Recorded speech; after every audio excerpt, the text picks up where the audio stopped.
Hadirin dimulakan Allah Ta'ala, kita duduk di sini untuk usaha satu saja. Bagaimana kita ini menjadi orang yang sukses. Itulah maksud kita duduk di sini. Penting apa enggak semalaikan? Enggak ada orang yang ingin gagal, enggak ada orang yang ingin celaka, enggak ada orang yang ingin hina. Lah sekarang inilah kita usaha untuk itu, supaya kita jadi orang mulia, orang yang selamat, orang yang bahagia, orang yang barokah. Untuk diri kita, untuk anak cucu kita, keluarga kita, kampung kita, dan seluruh umat Islam di seluruh alam. Dan jalannya supaya orang itu hidupnya selamat, itu hanya satu aja. Kalau dia itu hidup mengikuti petunjuk pencipta alam semesta, penguasa alam semesta, penentu alam semesta, yang membahagiakan dan yang mencelakakan siapa saja, yaitu Allah Subhanahu wa Ta'ala. Jangan ada pikiran saya akan selamat dengan harta. Kalau orang itu selamat dengan harta, Qarun sudah selamat. Jangan ada pikiran selamat dengan kekuasaan. Kalau kekuasaan bisa menyelamatkan, Fir'aun akan selamat. Jangan ada pikiran orang akan selamat dengan teknologi. Kalau seumpama teknologi bisa menyelamatkan, ahli-ahli teknologi tidak mati. Jangan ada pikiran kedokteran mau menyelamatkan. Seumpama kedokteran bisa menyelamatkan, dokter-dokter tidak ada yang mati. Satu-satunya jalan menuju keselamatan hanya satu saja, mengikuti petunjuk Allah Subhanahu wa Ta'ala. Pertama kali mengenal Allah, meyakini Allah, bahwa yang berkuasa di alam semesta ini hanya Allah, yang menentukan hanya Allah, bukan manusia yang berkuasa, yang menciptakan manusia yang berkuasa. Insyaallah. Bukan raja-raja yang berkuasa, yang menciptakan raja-raja yang berkuasa. Ini sederhana ini kata-kata ini, tapi ini penting ini. Karena kebanyakan manusia itu dalam hati itu yang berkuasa itu raja-raja, yang berkuasa itu Amerika, yang berkuasa itu Cina, yang berkuasa itu Belanda. Itulah namanya kebodohan. Yang berkuasa itu yang menciptakan Amerika, bukan Amerika. Yang kaya itu bukan Cina, yang menciptakan negeri Cina itu. Yang kuat bukan para malaikat, yang menciptakan para malaikat yang maha kuat.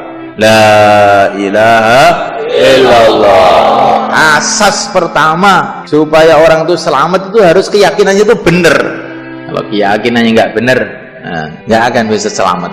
Walaupun dia punya dunia seisinya, tapi tidak kenal dengan yang menciptakan dunia, celaka. Walaupun dia didukung semua rakyat, tapi tidak didukung oleh yang menciptakan rakyat, celaka. Walaupun didukung oleh semua raja, tidak didukung oleh yang menciptakan raja, celaka. Walaupun punya dunia seisinya, tapi dia tidak punya hubungan dengan yang punya dunia, yang menciptakan dunia, mesti celaka. Pasti, bukan mungkin, pasti celaka. Cuman kadang-kadang itu dia tidak sadar kalau dia itu celaka. Seperti orang naik mobil di jalan tol mulus, dengan tenang-tenang dia gembira naik mobil, nggak tahu di depannya itu jurang. Saya aman, saya sukses. Tunggu sebentar lagi, wah sudah memet. Begitu juga semalaikan orang yang tidak taat kepada Allah, orang yang tidak kenal kepada Allah, walaupun dia ini sepertinya sukses, itu seperti orang naik mobil yang mau masuk jurang itu malaikat.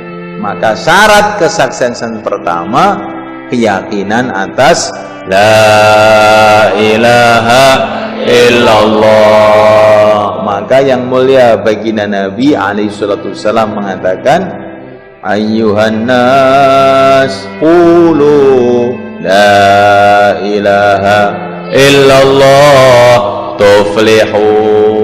Hai manusia, katakan la ilaha illallah, kamu sukses. Katakan itu maksudnya gimana? Yakini, maksudnya begitu. Tapi keyakinan itu dimulai dari perkataan. Maka berbicara itu penting. Qulu, katakanlah.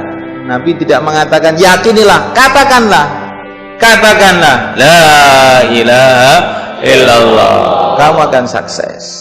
Kalau sudah kamu katakan, apa yang kamu katakan tuh lama-lama kamu pikirkan, apa yang kamu pikirkan lama-lama mancep dalam hati.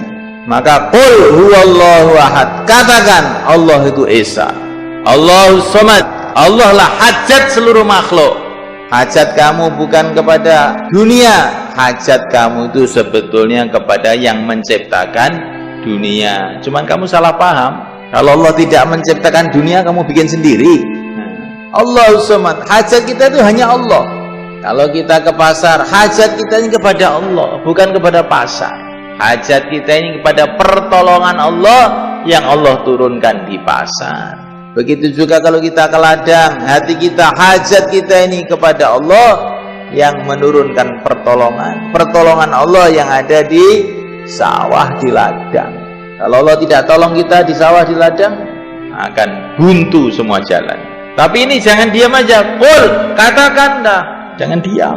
Allah satu, Allahus Samad. Allah lah hajat kita, tempat bergantung kita. Katakan. Karena Al-Quran mengatakan qul.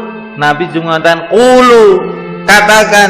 Kok kamu dengar tok, berarti kamu tuh belum menjalankan Al-Quran. Gawat nggak? Gawat, diperintah belum menjalankan. Jangan pura-pura diem, tahu-tahu ngantuk. Kita harus ngomong. Lesan itu kuncinya hati, kata para ulama. La yastaqimu imanul mar'i hatta yastaqima qalbuhu, wala yastaqimu qalbuhu hatta yastaqima lisanuhu. Atau kama qala Rasulullah sallallahu alaihi wasallam. Iman orang itu tidak akan lurus kalau hatinya belum lurus. Hati tidak akan lurus kalau mulutnya belum lurus. Kesimpulannya, kalau mulut lurus, nanti hati lurus. Kalau hati lurus, iman lurus. Maka katakan la ilaha illallah. Yang berkuasa hanya Allah, yang menentukan hanya Allah. Panas bukan dari matahari, dari yang menciptakan matahari. Mati bukan dari penyakit, dari yang menciptakan penyakit. Loh, ini penting ini. Sehingga kita ini di mana saja hatinya kepada Allah. Makan tapi hatinya bukan kepada nasi, hatinya kepada Allah. Kalau Allah kehendaki nasi ini jadi baik buat saya, nanti akan datang kebaikan. Tapi kalau Allah kehendaki tidak, ya tidak. Maka mau makan di depan nasi, doa Allahumma barik lana fima razaqtana wa qina adzabannar. Ya Allah, berkatilah ini nasi ini. Kalau Allah berkati, nasi dimakan jadi seger, badannya kuat, ibadah enak, pikirannya lurus, ngaji paham. Ini makanannya barokah. Ya kalau makanannya nggak barokah, dimakan perutnya kembung, terus dengarkan ngaji ngantuk, inginnya maksiat aja. Ini makanan tidak barokah. Maka ini orang yang merasa ngantuk waktu ngaji ini, coba kamu renungi, tadi makannya pakai doa enggak? Loh, tadi saya sudah pakai doa loh Pak Kiai, tapi tidak sungguh-sungguh. Kalau sungguh-sungguh nggak ngantuan seperti kita ini, insya Allah. Dan terus paham, ngaji itu paham. Maka makan hatinya kepada Allah, minum hatinya kepada Allah, ketemu anak, ketemu istri, hatinya kepada Allah. Assalamualaikum, semoga kamu selamat. Selamat dari apa? Selamat dari macam-macam, termasuk selamat dari dosa. Nanti kalau istri kita ketemu assalamualaikum, dia diselamatkan oleh Allah dari macam-macam musibah, termasuk ngomel itu kan musibah itu mereka. Masa perempuan ngomelin suaminya? Dosa itu. Sebabnya apa? Sumbernya karena suaminya kalau ketemu nggak pernah mengucapkan salam. Hatinya tidak kepada Allah, hatinya kepada istri. Akhirnya Allah hukum istrinya kayak bebek. Siapa yang salah? Saya. Insyaallah kan? Jangan nyalahkan istrinya dulu, salahkan saya. Ya, saya sudah salam baru sekali, tidak salamnya sudah 10 tahun. Sekarang tobat, ketemu keluarganya, assalamualaikum. Hatinya kepada Allah. Mau tidur, hatinya kepada Allah. Bismikallahumma ahya wa bismika amut, dengan namamu ya Allah aku tidur, aku bangun. Ya hatinya kepada Allah. Ini adalah praktek iman itu seperti itu. Jadi iman itu dipraktekkan dalam kehidupan itu. Prakteknya gimana? Menghadapi apa saja hatinya kepada Allah. Maka dalam satu hadis dikatakan hasbunallah amanun likulli khaif, atau kama qala Rasulullah SAW. Hasbunallah itu adalah keamanan bagi setiap orang yang khawatir. Maka Nabi Ibrahim menghadapi Namrud menghadapi apa? Hasbunallah wa ni'mal wakil. Akhirnya aman. Kalau kita ada khawatir-khawatir, hasbunallah wa ni'mal wakil. Kalau mau buat apapun, bismillah. Bismillah itu maknanya saya buat perkara ini minta tolong kepada Allah. Barang siapa memulai kerjanya dengan bismillah, Allah akan berkati pekerjaannya itu. Ngaji bismillah. Barang siapa kumpul istrinya baca bismillah, nanti kalau jadi anak, anaknya tidak bisa disesatkan oleh syaitan. Makanya ulama-ulama Pakistan itu kalau melihat santri ngantuk aja ngaji, ini bikinnya tidak pakai bismillah ini. Nah terus bagaimana, sudah terlanjur jadi ini? Ya sekarang aja baca bismillah yang banyak. Nah, dulu orang tuanya lupa.